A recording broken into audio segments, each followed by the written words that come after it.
Hey guys, Episode TV here, and today we're going to go over Swordburst 3's release and what I think about it in the current state it's presented to us. So, enough with the formality of words, let's dive straight into what I think about the game.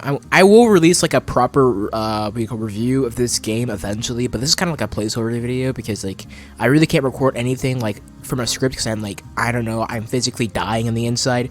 So let's talk about Swordburst 3. Recently released Friday, I believe. I've been playing all weekend, as you can clearly tell. Max level 20. Let's go to my burst menu. I have like max everything, max here, max here. So Alpha, you are a big critic of both Swordburst 2 and Swordburst 3. What do you think of this Swordburst 3 game that recently released by Abstract Alex and Ramanta Studios? Alright, I'm gonna give you guys the basic rundown. This game is honestly better than I expected, but it also has a lot of flaws that cannot be overlooked, at all. One thing in particular that I have a problem with is the art style of Floor 1. Keep in mind, I said Floor 1 specifically because Floor 1 is an actual dumpster fire of art design because they chose the most disgusting shade of green to represent the area. And I feel like, sorry for the frame drop here, but turning graphics up, the game does not look that much better with the graphics up. It looks more detailed, obviously, because graphics, you know, improve the quality of the game overall. But it still looks pretty mid. But back to lower graphic setting. Either way, higher graphic, low graphic, it looks terrible. And it's kind of sad considering the fact that, you know, the previous two games pretty much had better graphics, and that includes the first game. When I said previous two games, I said previous two games, which means I'm referencing the first one. Yes, I believe that Swordburst Online, the first game, technically has better graphics than what Swordburst 3 has. The art design of this game, the weapon design is fine. It's Floor 1 in particular that really throws me off, especially the fact that they chose the ugliest shade of green for the grass. Like, it's piss yellow green. Like, it's disgusting. You expect this out of Savannah, but this is supposed to be a forest, and this forest looks completely dead instead of all alive. This area, also on top of that, just looks very corporate. The mobs, their animations are amazing, their design's amazing. It's just they honestly just need textures, I guess. They look very pale in, you know, comparison to like the other mobs we had previously in the previous two games. And the NPCs of Floor 1 also are the worst. My eyes! Sorry. Yeah, we have whatever this is supposed to be. Beginner trade looks very awkward. They use these, like, custom faces that just don't look right. Very disturbing. I'm not even joking, this is actually disturbing. But, on the bright side, let's look at the bright sides of this game. This game has some really, really, really good combat. Like, I want to show people here, obviously. I can't really showcase it unless I go to, like, you know, let's say, like, the soccer and moose area real quick. Okay, we're now at a different area, and by the way, to prove my point that the NPCs are basically nightmare fuel. Yeah. You get the point, right?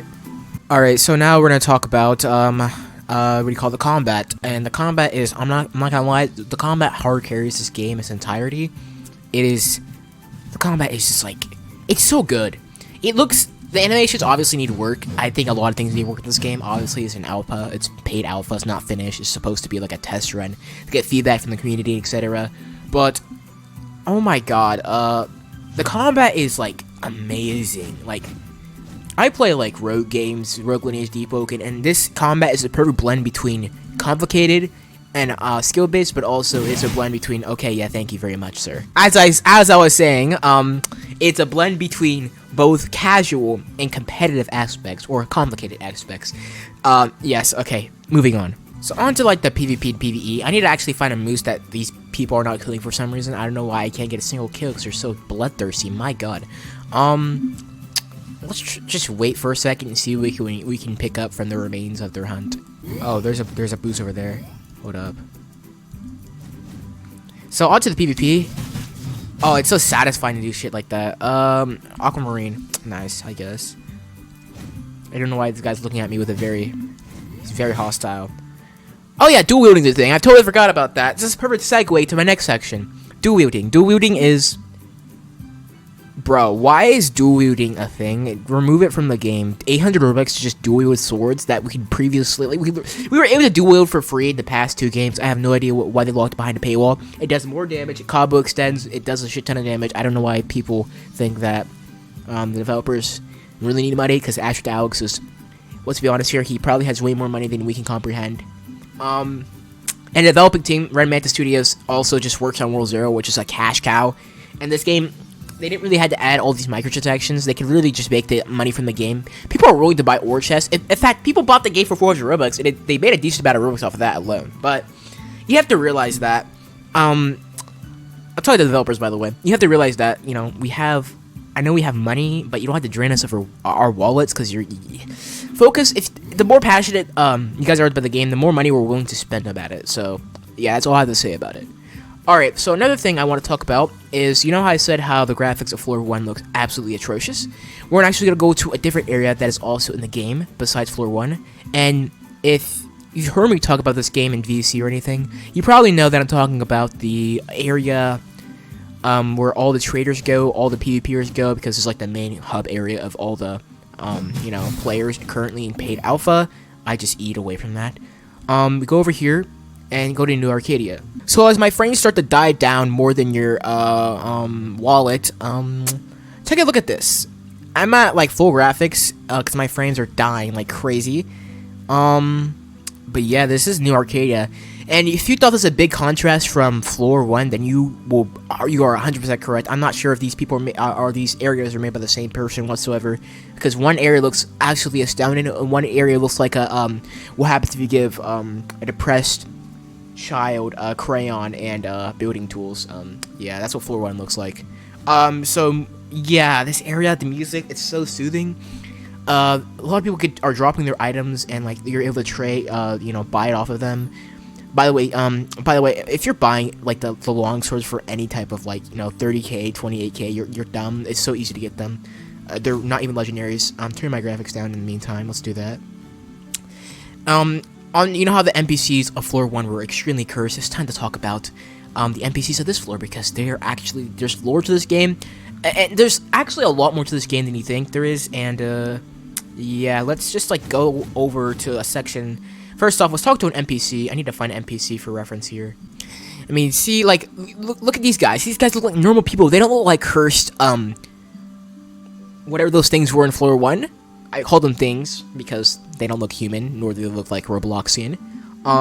You have all these dialogue options, and we're not going to click on them right now because this is not about lore or anything. I might make a lore video on Swordburst 3 if I really have the extra time and the sanity to do so, but who knows. Alright, so we're going to move on to this area real quick, and this is actually an area that I never expected to be in this floor, because there used to be a dedicated area back in Swordburst 2 to PvP, but in Arcadia, New Arcadia, correction, there is a PvP area where, players are able to indulge in splendid activities of killing each other. So, hello sir, you're level 15, I don't want to murder you. Let's murder this person though. Let's turn my PvP on real quick, and let's... So as you can see, I jumped this person, and now he's running from tax. The IRS. I'm the IRS. And why is he healing? By the way, if you use a heal skill in PvP, I genuinely wish the worst for you.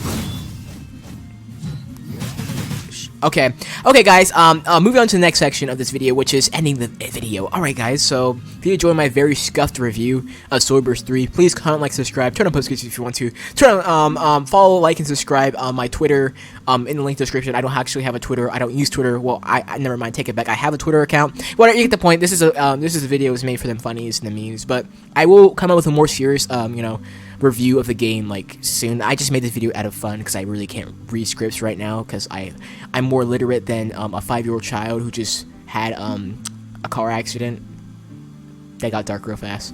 Bye guys, I'm going to buy this aquamarine for 5.9. You know what, that's overpriced as hell. Bye guys.